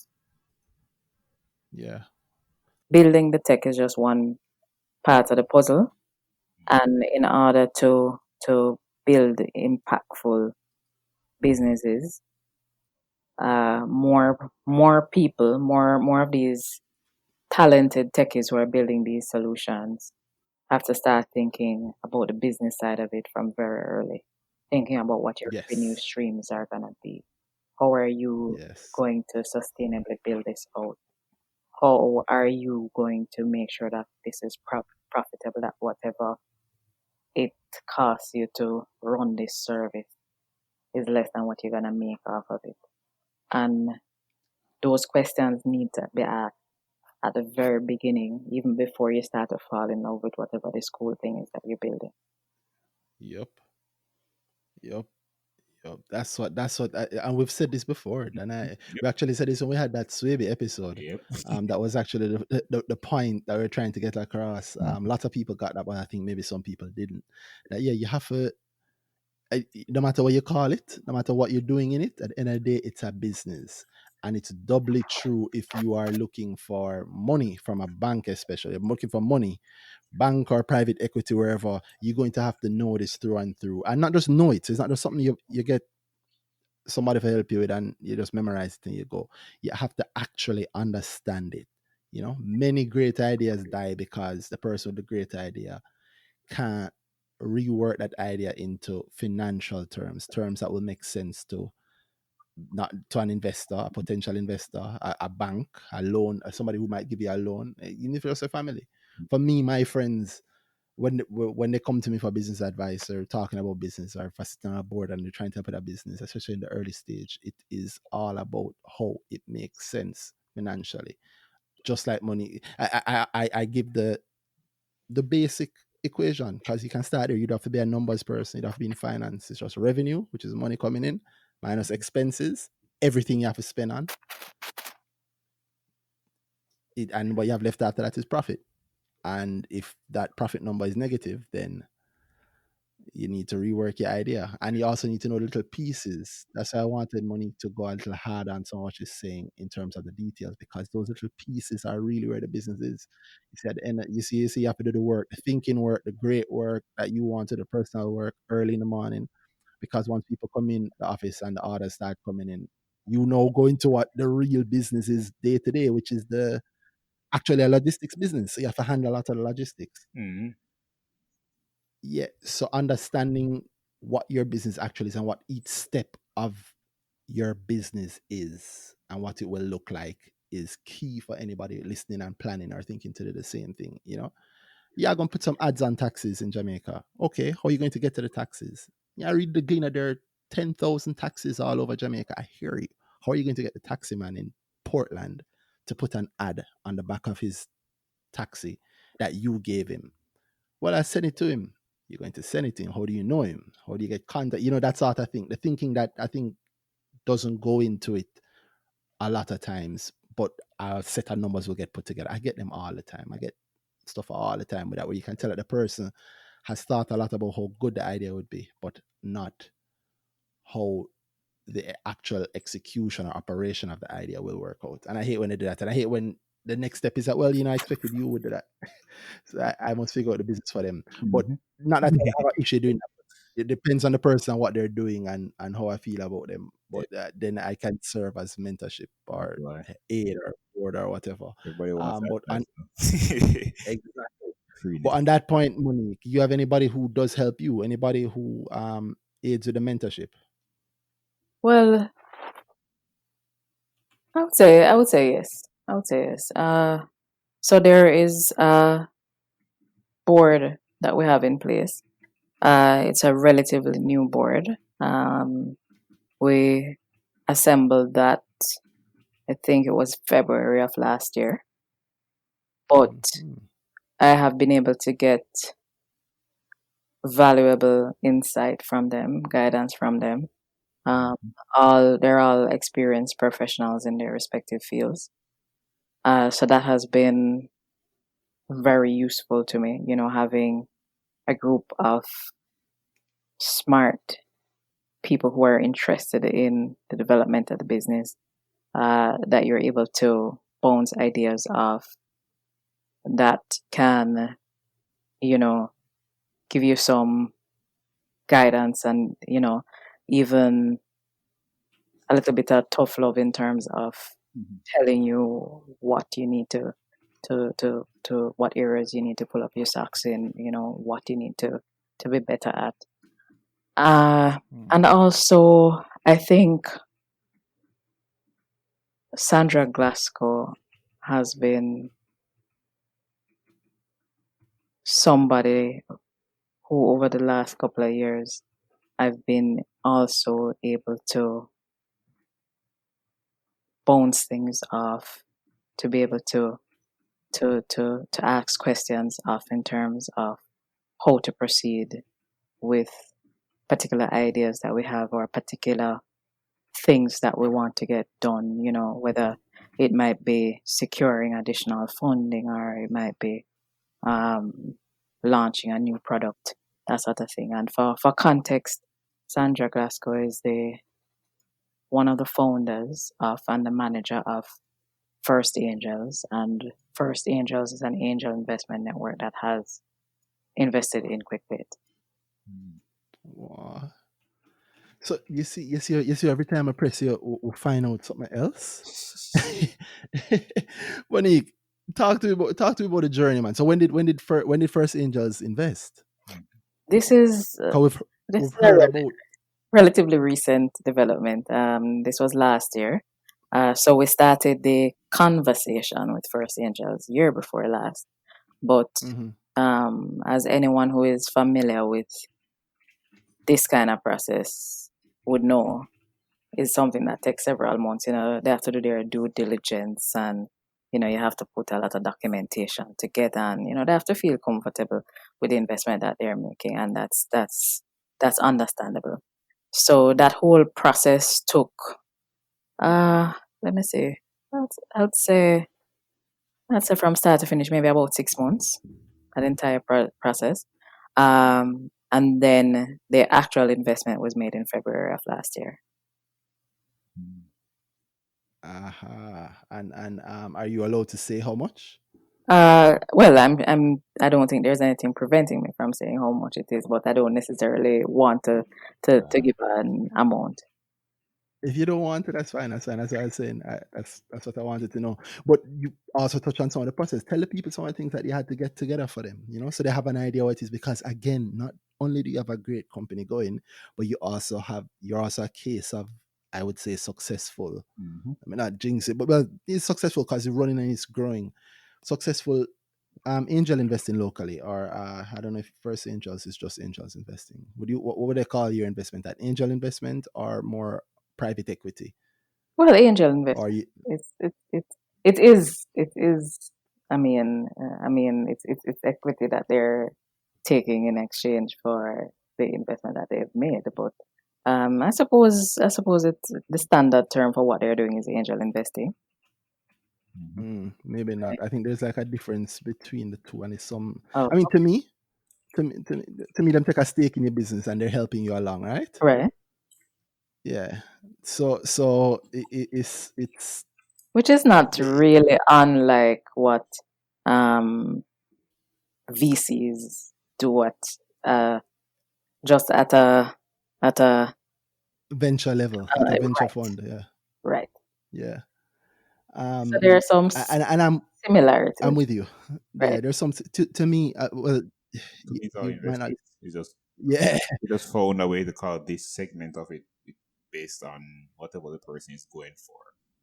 I guess yeah, it's yeah, it's Yeah, I investments. think they're yeah. primarily focused on helping early stage promising businesses secure just enough to get them to the next level where they are able to sustain themselves and able to start to really pursuing start to really pursue growth opportunities and that sort of thing. I think that's their main goal, helping promising relatively young Entrepreneurs. businesses to get to that point. Yeah, I love hearing that, and I know. I mean, Sandra, big up Sandra Glasgow. Indeed, She has come indeed. up on this. Yeah, about yeah, 2 or 3 times she's come up on this show. I know Tyrone mentioned her. Tyrone is coming to mind because I know she helped him, especially in his early years. She really has helped a lot of people. I know of, yeah, a whole heap of people. I mean, I'd love to have her on just to talk about how she sees Jamaica and what the output of what she's been doing. But I like that. So you've actually gotten an actual venture capital investment for a company that has continued to grow, Mm-hmm. and you're continuing to grow it. And I'd say that you're probably at your most vibrant time now because you're expanding. You're across more than one parish now, Mm-hmm. and you're under a whole parish. The other thing I saw the other day was that you have a deal going, I think, with Visa. Right, Something about Visa. I got an email. right. So between now and June 30, every time you Okay. pay on QuickPlate with your Visa card, you just need to enter a coupon code Visa free, and you get free delivery and no other processing fees. So all you're paying for is more or less the cost of the food, And and that's Visa Wow. debit and that's Visa on credit, right? every order. So if you want to order every single day and make use of this deal every single day, you know Hmm. that's perfectly fine. You're allowed to do that. Wow. So yeah, well, then I asked, what was that? Then I just That's now. Visa debit and Visa credit, right? And that's both Visa debit and Visa credit cards. Nice. Wow. So from your card to Visa on it, you're good. You're good to go. Yeah. Wow, look at that free ad. Yeah. Look at the free ad, but that's literally, I want you to get the free ad. I want you to get that sort of push. So people, yeah, if you're listening to this and you want to order some food, Yo, QuickPlate is there. It's free. Yeah, I mean, and it's free. yep, tired of the cooking thing, You've been Yeah, home for how long? I usually walk across the road and buy from whatever cook shop. I'm pretty sure everybody nah. tired of the cooking thing now. Yeah, You just sit at home, you place your order online. Yep. As I said, if you're using a Visa card, it's free. The delivery is free for until the end of this month. Mm-hmm. And you end of can have it June brought to you. It doesn't 2020. get much more convenient than that. It was not. I thought, oh, wow, and what has the response to that been like? Oh, it's been excellent. It has been excellent. I think I mean, a lot of the response has been coming from, in terms of orders, has been coming from our existing customers, but we've also seen a number of new customers coming since this offer started, and it just started last week, Thursday, I believe it was. So the response so far has been great, and I expect it to get better as more people hear about the offer. Indeed. That's yeah. I'm really, really, really happy to hear that. And then Visa, to hear that, like I know Visa and Mastercard both looking on the region and Jamaica as a new battleground. So we know that from from the things that we've reviewed, and to hear that a local company is benefiting from that is amazing, especially a tech company like yours. You have the online payment, though. How is that going? How was that? How hard was that to set up? I said that to you as somebody who is currently annoyed, and I have pretty smooth online payments, but I can still be annoyed by some of the banks and what they do. Like there's one bank that's currently blocking everybody who uses the card on my site for some reason, and I know that that's a hiccup. I know that's a pain point for a lot of local companies trying to be online. So how was that process for you Absolutely. getting And, online? and if we're serious about driving e-commerce, then we also need to be serious about making access to these e-commerce facilities as easy and as seamless as possible for small business people. Yeah. So when we started out with Stripe, which, Mm-hmm. for those who don't know, is our overseas payment processor. Yeah. They set up with Stripe, and for people who follow me on Twitter, they'll probably hear me tell this story a million times. To set up on Stripe took me less than 24 hours. But Yes. Stripe is very good. That's when faster than a bank account. came time for us to switch to a local payment processor, that Mm-hmm. process took 8 months. Wow. So we're talking about 24 hours versus 8 months, right? So, and my situation is not unique. My story is not unique. I've spoken to a number of other entrepreneurs who have online payments built into to their platforms, and their Mm-hmm. experiences were similar. 5 months, 6 months, But eight why? year, you know. Uh, Why? there's a lot of back and forth. I think there's a lot of internal red tape on the side of the banks, a lot of I's that they have to dot and T's that they have to cross. And I don't think most of them have yet figured out how to satisfy whatever requirements they have to satisfy while minimizing the friction and the weight on the merchant side. And the fact that they've figured out how to do it, various services, various financial institutions have figured out how to do it in other parts of the world. It means it can be done here as well.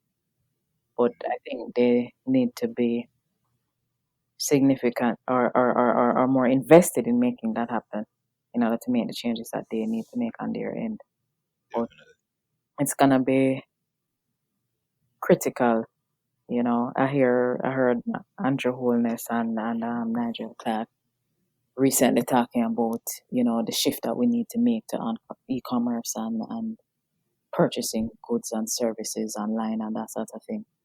But if the process for getting that set up is one that any small business owner is gonna undoubtedly find to be a daunting one, then the switch to that is gonna be very slow, Yep. very slow, and it's not gonna be what we want it to be.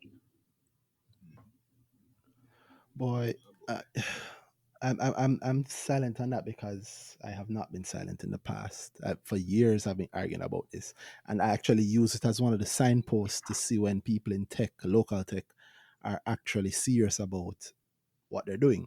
Um, there's a story I tell sometimes of one person who was in tech for a long time and didn't even know this, and he said to me that, oh, they've never considered actually getting money back from anything they've done online. They don't know that how difficult it is. When I hear you say it took you 8 months and other people take them 5 months, I'm so surprised because I didn't know that it was down to 8 months. 8 months to me sounds short.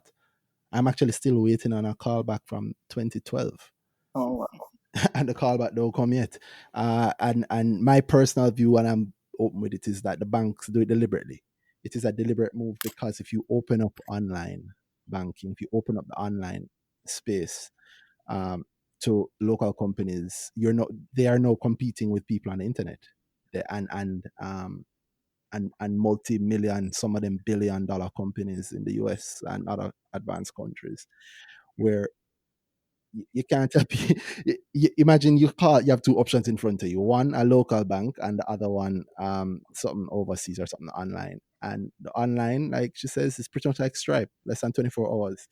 If so long, you can get it done in an hour, and that might still be long because I don't know if it's like sign up at any website as long as you have information in front of you, blah blah blah.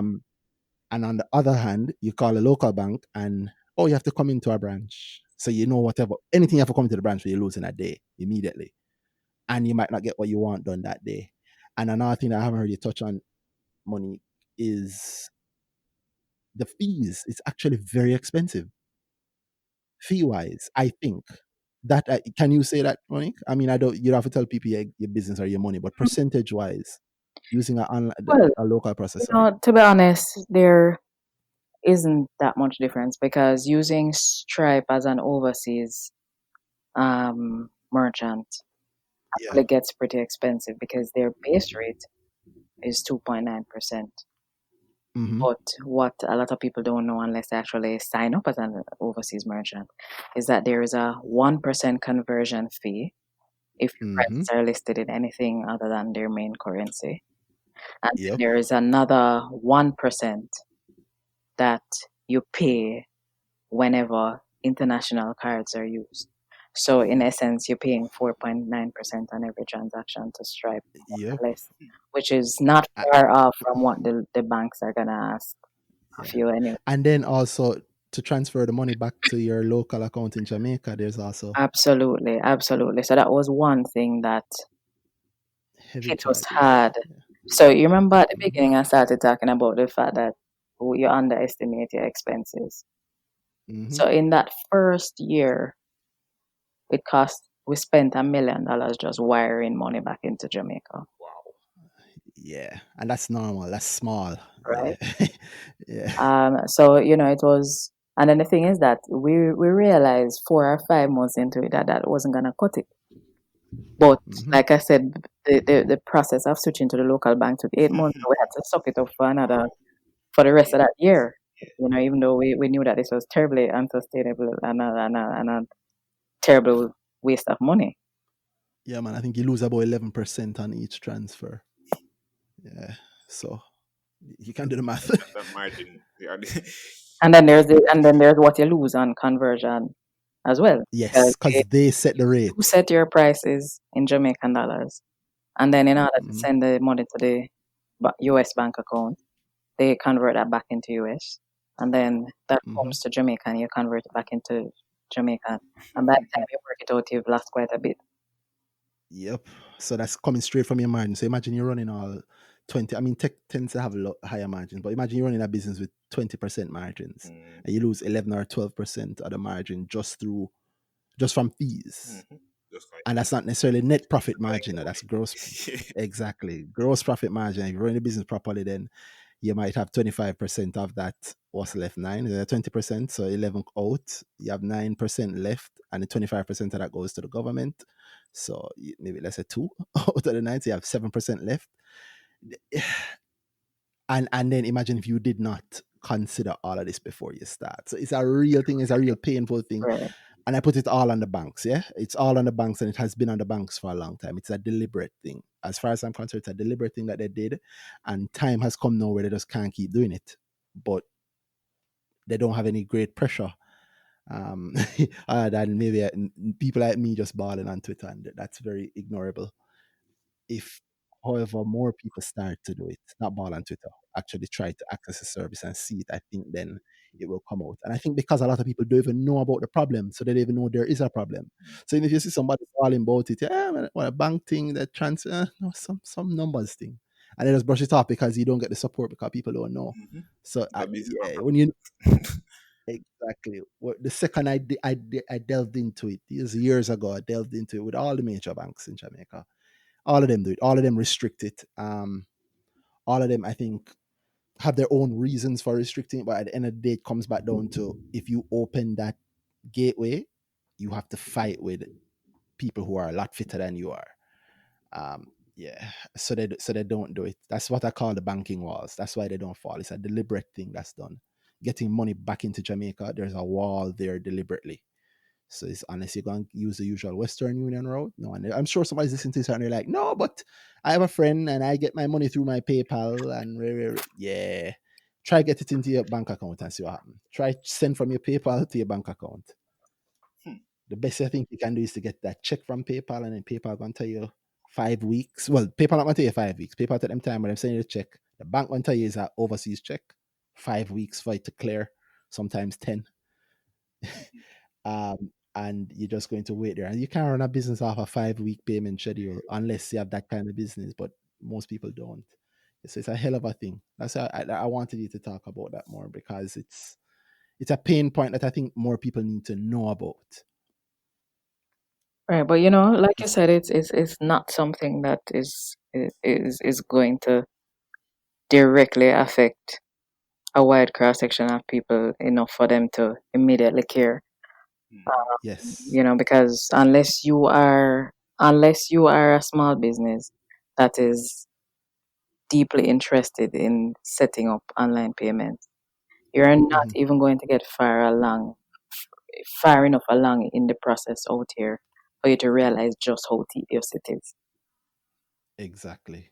But on the flip side, thanks to coronavirus, all the small businesses now have to try and set up online payments and be online. They You have to know. we One of the things that we did recently was to launch another service called QuickCart, right? Ah, And wow. We were waiting to segue into that, but go ahead. do it, the, man, do it. basically what QuickCart is us doing for merchants of just about any kind what we did for restaurants. So what we did for restaurants was to allow them to basically flip a switch and have their own online ordering system, have Mhm. access to an entire fleet of drivers and riders just waiting to deliver their product to the customer. What we've done with QuickCart is to open that up to other kinds of merchants. So on the face of it, QuickCart is I think we're at this point we're communicating it as or marketing it as a grocery and more type service. But it's the potential that it has goes far beyond grocery. So Definitely. right now we have Fontana on board. We have Circle K, which is a chain of convenience stores. Yeah, we just mentioned it on a recent episode. Yeah. I think the last episode or the one before. Before. That's yeah. Tomorrow we have Purity Bakery coming on. Mm. So, you can get all the Miss Birdie goodies and all that stuff. And we have other merchants on board. And in the same way that those kinds of merchants have been able to come on board, there's nothing stopping an electronics store from doing the same. There's Mhm. nothing stopping somebody with an art and craft type store from doing the same. So what we're doing with a platform like QuickCart is making it easy for people to start or for businesses to start selling their goods Mm-hmm. and services online. So So this is the real Amazon of Jamaica, Randy. we know there's Ah, yes, actually, associated yes. with getting online and dealing with the banks and the back and forth. Mm-hmm. But what we are giving them is a solution that basically allows them to be online in 24 hours. Mm-hmm. Give us In inventory. 24 hours. It depends on how, of course, it depends on how expansive your inventory is. If you have a lot of items, Yeah, of but course, it's gonna take yeah, but that. But tell us about that. if you have if what you have is if you have a small list or a relatively small list, you can be online in 24 hours from the time when you sign the contract and send it to us along with your inventory. And we can turn that around in 24 hours and then have you online and up and running the next day. Mm-hmm. Right? So compare that with trying to do the whole setup process on your own Mhm. and Yep. going And then you have to manage your own hire, delivery. you have to Yep. hire a developer to do the integration with the bank. And then Mhm. after that, you have to hire your own delivery people and trying to manage the logistics surrounding the whole thing. When you can Mhm. just sign up with QuickCart and have us do what we do best so that you Yep. can do what you do Wow. best. So essentially an offer to existing or potential businesses, but they have to send you the items. Right. You So said. basically, they would naturally have to share their inventory list with us, and Hmm. we would do the necessary updates and uploads and so forth just to make sure that everything is in order and all the prices are listed correctly and all the images match the item description and that sort of thing. And And then, you pick up Wow, and this. oh, from the locations, right? So you right, go to the actual place and bring it to the people. right. So at this moment, it's hyper local Hmm. in the sense that um, uh, Kingston-based merchants would only be able to do deliveries within Kingston and St. Andrew. At this time, that's what it is. It's a hyper-local logistics solution. Uh, whether we'll go beyond that in the future, who knows? Well, So are you going to go beyond that in the future? Are you planning to? Well, this is something that we launched 2 months ago. So we launched it. It's been in the pipeline since last year, but we sped up the process in terms of getting it to market because of what was going on at this time. We felt like this is something that people would have use for, and this was a good time to push it out. But Mm. I think we're still fleshing out all that it could become. So we have a very solid idea, short term, what this will look like and the steps that we're gonna take to open it up to the market some more. But it has massive potential and we are open to exploring all the different things that this platform could become. What was the first place you want to go? What's somebody who is listening to this? Who's the perfect person listening to this right now? And you're like, that's the person I want to contact me because I'm interested in helping them or going in their area or whatever. We grocery is something that is always in demand and in regular demand. So, if for people who own small supermarkets and they want to be able to provide a delivery option, an online payment and delivery option for their customers. This is for them. You own a small pharmacy. You want to be able to quickly get online and get a logistics or delivery solution in place. This is for you as well. If pretty much if you have I think it's well suited to brick and mortar stores, existing brick and mortar stores. But if you have been thinking about getting online and you have customers who've been asking you for an easier way to get access to your product, then Mhm. this is QuickCart is something that I think you would do well to look into. Okay. How can they get to you for that? How do you what's the contact method to that if somebody's interested? Right. So there is a separate microsite, partner with quickplate.com, where Mm-hmm. merchants who are interested in getting on board with either QuickPlate or QuickCat can fill out a form, and then our partner relations manager will reach out to them in short. Oh wow. So partner with quickplate.com. Partner with quickplate.com. Hurry up and Okay, get and some that's car how parts people on it, because that yeah, would be yeah. that would be But you key. know what yeah, that would be great. But you know what else I think about all the time that that is you are empowering somebody who might have just an IG business. You might actually help make Yes. yeah, you might actually help make t-shirt. Everybody and them cousin always think of, oh, I have a t-shirt design and then become a t-shirt business. You might actually be able to make it Make it up. um Make them action. viable again. Yep. Yeah, viable More again. DM for prices. Yeah, right. God, I hate DM for prices. I'm glad that QuickPlate is killing that. So QuickPlate is Yep. killing DM for prices. That's probably that's the episode name, killing DM for prices. um, but are you okay telling us the pricing on that though? Is there a Um, flat pricing or well, a general? in terms of on the merchant side, Yes, Yep. the yes. well, we'd rather have them contact us, and then Hmm. we'll share all the details in terms of what that might look like for them. All right. Cool. So it is dependent on because it's dependent on what they are doing and how often you have to move and all of that, right? Right. So there is a commission based fee structure. Oh. Mhm. So it's basically we've basically done it like that to ensure that our goals are aligned with the goals of our merchants. So if you don't sell Mhm. anything, we don't make any money either. There we go. We make a small percentage of each sale. Based on Right. no, hold on, then you don't have no complication. So wait, after I just say we're killing DM for prices, you tell me for telling people for DM for prices.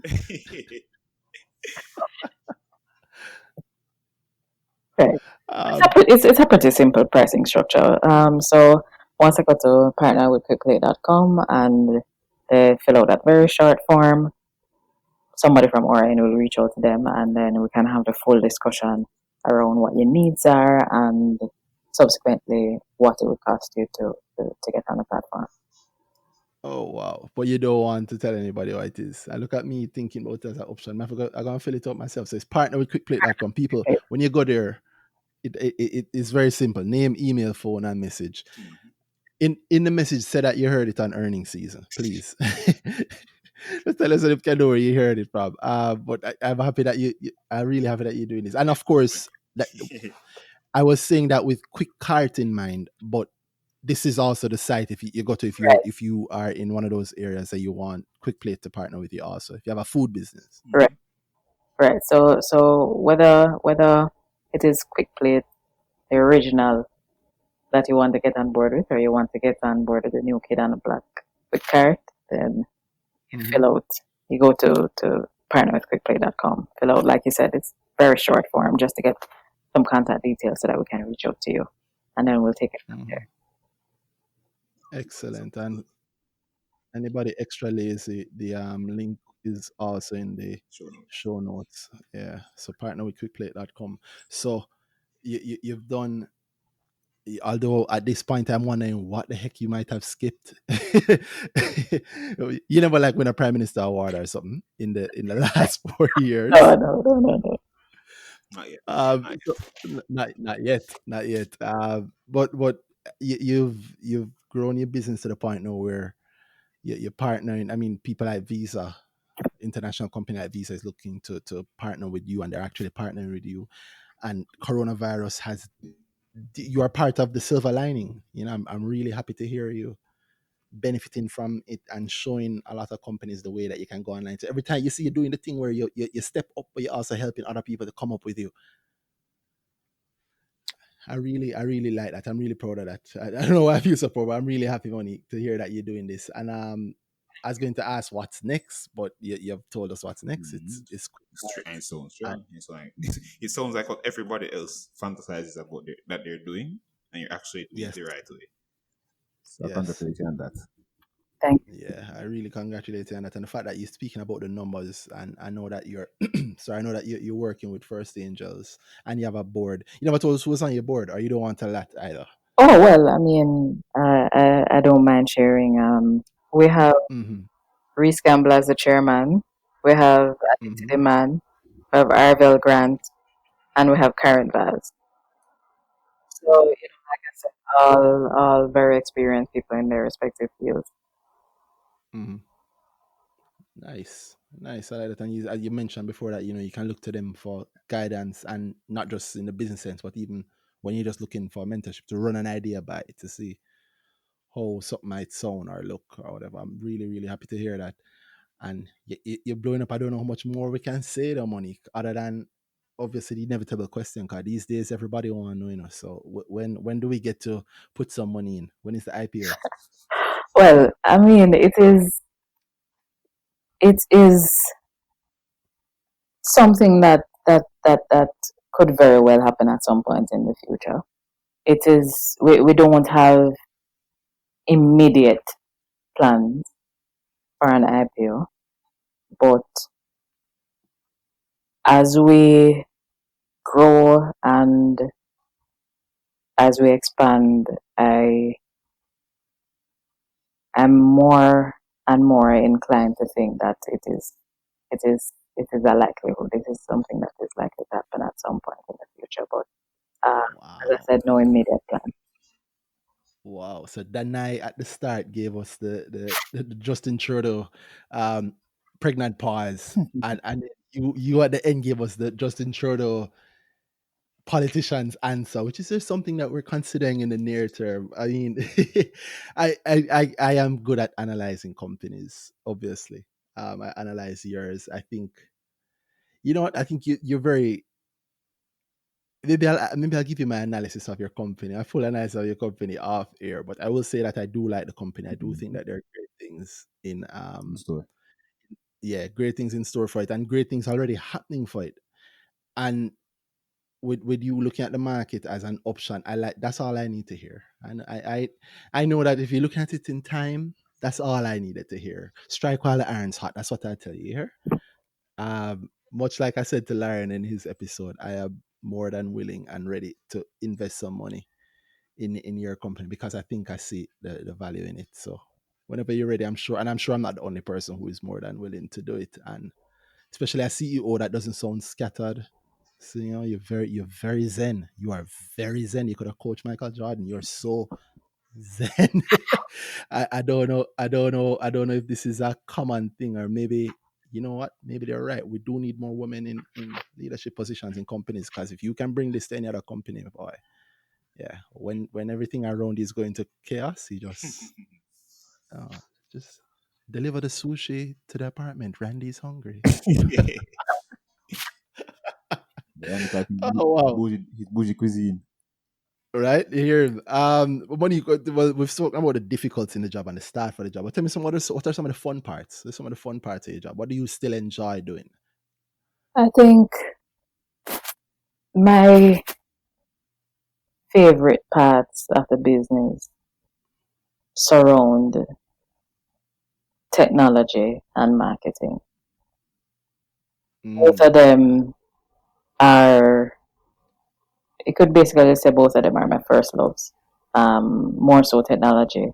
But also I spent a number of years out of my career in marketing space as well.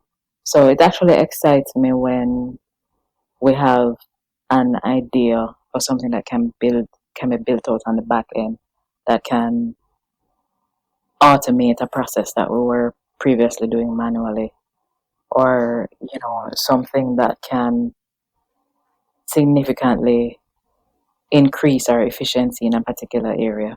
I get excited about that. I get excited about new features, not just not just for the sake of having fancy bells and whistles, but when I see something that can dramatically improve the customer experience or dramatically improve the way we carry out processes on the back end, that excites me.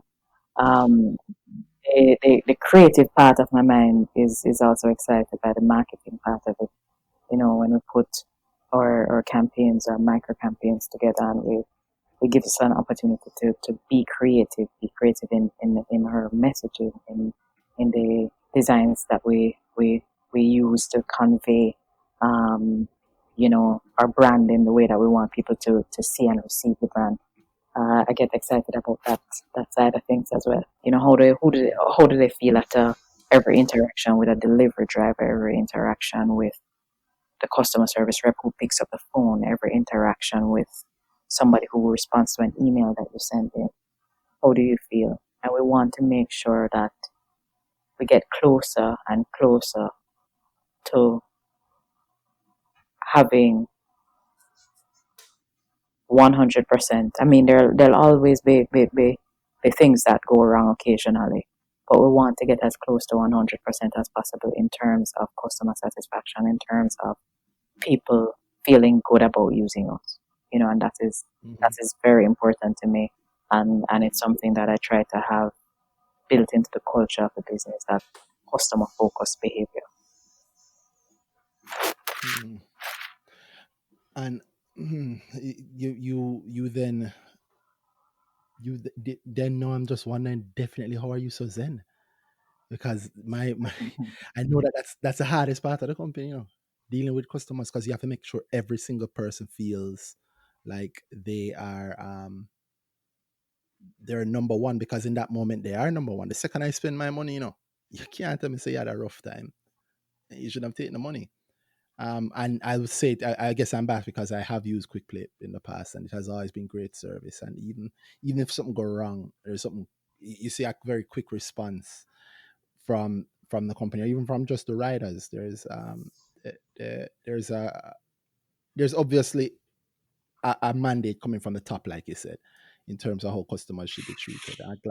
I'm glad that you model that into the business consistently. And I know you're not afraid to go hands on. I've seen you tweeting about you having to hit the road when things are rough. If it means that you have to go out there yourself, Yeah, you, I've, you do it. I've never been afraid of that. There is no part of the business that I haven't touched personally, that I haven't worked in personally. Um, I've I've done deliveries on bikes on busy Friday afternoon. Of course, as much as I would love to do that all the time, if I'm doing that all the time, it means that I'm not working on other areas of the business. So of course, you That's true. gradually have to step back from the day-to-day involvement and move gradually into a role where you're leading strategic planning and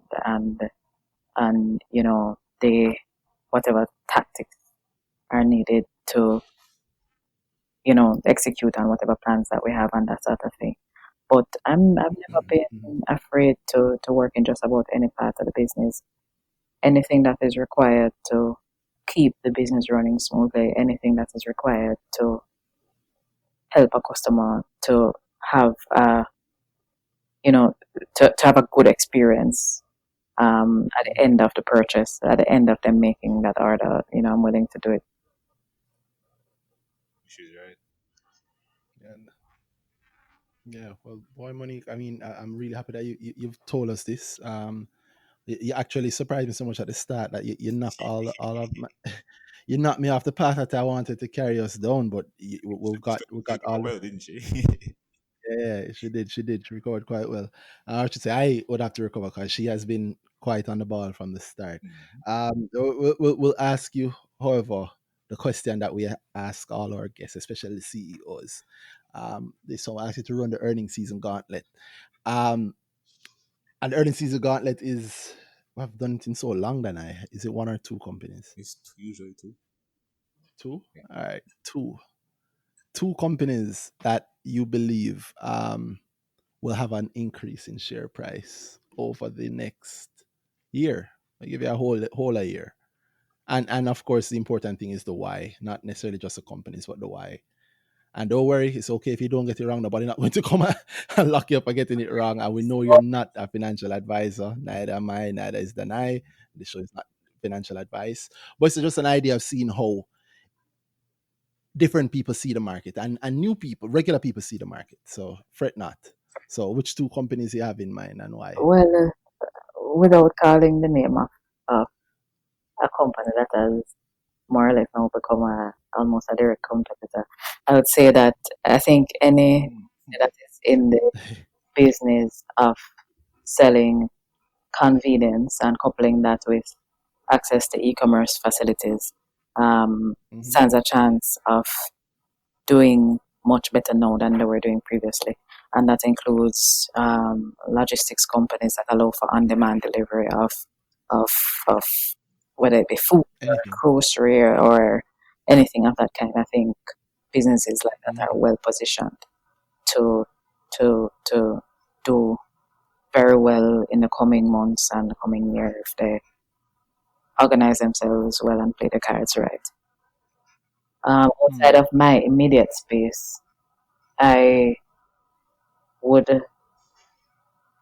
I mean, I think a safe bet, and this has nothing to do with the current crisis that we're dealing with, but I think NCB is always a safe bet. Um, you know, I mean, despite whatever thoughts I have about the their rate of innovation and you know Mm-hmm. and so forth. I like the fact that they have solid, consistent performance. Um, Mm-hmm. I like the fact that they seem to be very aware of the fact that disruption is inevitable and they're trying to be on the On the ball. right. So, you know, even things like their partnership with Quisk, you know, that I mean, sure, Quisk is still finding its footing, but even that alone I see as them thinking ahead and realizing Mm-hmm. that there will come a time when banking won't look the way it looks now, and they Yes. need to be ahead of that. Yeah. Yeah, they are actually very very good at that and looking ahead and and at their size, what they're really good at is leading that effort, right? They act in many ways have to respect them because they act like a smaller organization than they are. Sometimes you see the things that they do act sometimes like they're smaller, and then other times they act like the giants that they are because giants have to act like giants at times. Yeah, I'd have to love them, I love but I the way do. you answer that question. Yeah, Both answers yeah, were given very smoothly and with good reasoning. yeah. Yeah, probably prepped also, but I don't mind that. Preparation is always good. You put me on, you put me in a little bit of a squeeze space now though, because you say you don't want mention any But you competitors. did by not doing it. You know, Yeah, but because that was actually something I wanted to ask about because I think it major that here you are 4 years in, without the war chest that a company, a larger company might have, and you have competitors that have those war chests. mm, So I think that is part of why I'm impressed. And as far as I'm concerned, in the current, what do you call it? I would call it the delivery market, but you call it on-demand delivery. On the band delivery, right? In the local on-demand delivery space, I think of you as king. Well, apologies, queen. I think of you. I think of your company as being the leader in that space. Certainly top of mind. mm, Certainly top of mind for consumers. You know, if you want food and we don't want to get it, is order quick plate. mm. I've even heard conversations where people say order from QuickPlate, and I guess maybe something was happening or it wasn't available at the moment or whatever. And they're like, well, no, order from the other QuickPlate. Even when they speak about the competitors, they say the other QuickPlate. They think of the service itself as being QuickPlate, Yes. whether it is the other person. So Oh, wow. Like Yeah. when they say when Google something, regardless of which search engine you're planning to use. Yes. Although, of mhm. course, planning to use Google. but, but yeah, exactly like that. Like how Jamaicans say what things to say, like Pepsi. Sell me a Pepsi. Campus. Yeah, Pampers, Pepsi, Scotch Brite. Right, right. You Yeah, know, Fenzi. that's where we hope to eventually be. We hope to eventually be the top of mind for throughout Jamaica as it relates to the category of services that we provide Keep and doing what you're doing. You'll get there. working towards. Yeah, why? Yeah, I agree with that night. So yeah, just keep doing what you're doing. I mean, you're already there, but like I said, for the whole of Jamaica, and it's not. What is this service that you hear? It's when is QuickPlate coming to? Mm-hmm. Yeah, yeah, and wow, I think I'd asked you this once. I ran into you at a coffee place, but whenever you're ready to expand heavily with the footprint, the delivery footprint, because I know a lot of people care about Spain. People like me All care right. about getting delivery, I and willing to put it there. Repeat that, Monique. Sorry, I didn't catch I'll that. definitely bear that in mind. Please, Please. please, please do. Please, because it sounds like I'm saying it lightly, but I'm not. I never am. Yeah. I think they're bothered by the. But I think everybody else bothered by the thing there. The no cooking thing. I don't know. I'm bothered by it and the options. Yeah. So Yeah. Because, yeah. Once you're outside of Kingston and the food options get really, yeah, your options are the kitchen or whatever is on the tree outside. If you don't have the tree outside, you get joke. So, with that in mind, I just want to thank you, Monique, for doing this for us. definitely, People check out, Oh, yeah, check out QuickPlate. pleasure. definitely. My pleasure. I mean, it was great being on the program with you both. Yeah, well, I mean, my pleasure also trying to get you on, and happy to have you. And I hope to actually bring you back, especially definitely want to bring you back when you're doing your IPO roadshow in I in a year or two. speaking that one into being, Randy, and like I said, it's a possibility. This is a possibility. Yeah, that's why I'm speaking it into being. That's what I do still. That's what I do. Yeah, I'm very good at analyzing business, and I'm very good at predicting businesses and how people and businesses. Well, it's the same thing. How people move. Because businesses are just People. people running things together. Yeah. Really, really happy to hear this, Monique. I'm happy to hear people check them out. If you listen to this in the month of June 2020, remember she has a special going where, thanks to the people who have partnered with her for June Visa, she's getting the food to you for free. You don't pay for it. You just pay for your food. No delivery costs, no No fee. processing Processing fees. fee. Did I get that right, Monique? It's no processing fee? Right. No delivery fee, no other processing fees. Just myquickplate.com. When you're on the checkout page, you enter the coupon code Visa free. That's it. No delivery, no other processing fees. And it goes right up There to June 30. Great. There we go. And if you are a small business looking to get online, money can help you Can with help you. yeah. Again, with partner with quickplate.com. Go there, fill out the form, say in the notes that you heard it on earnings season. And yeah, see if they can help you out. And I say it, although she never said it, I say it, as far as I'm seeing it, just means that it's a logistics business. So if you know you have something in your yard, whatever it is, you have some lamp you make and you want to sell them, Here you are.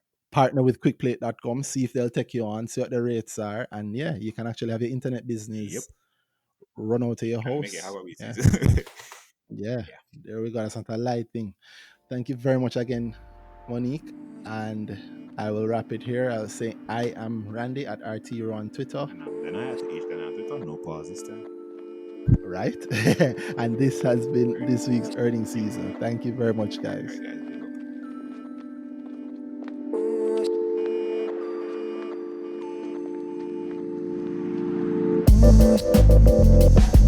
up. I don't think you can, having an opportunity to ride either on the front or the back or in the middle of someone else's bus doesn't dignify you. When you have your own bus, then you have dignity. When you have your own school, you have dignity. When you have your own country, you have dignity. When you have something of your own, you have dignity. But whenever you are begging for a chance to participate in that which belongs to someone else, or use that which belongs to someone else on an equal basis with the owner, that's not dignity, that's ignorance. Earnings season, bro.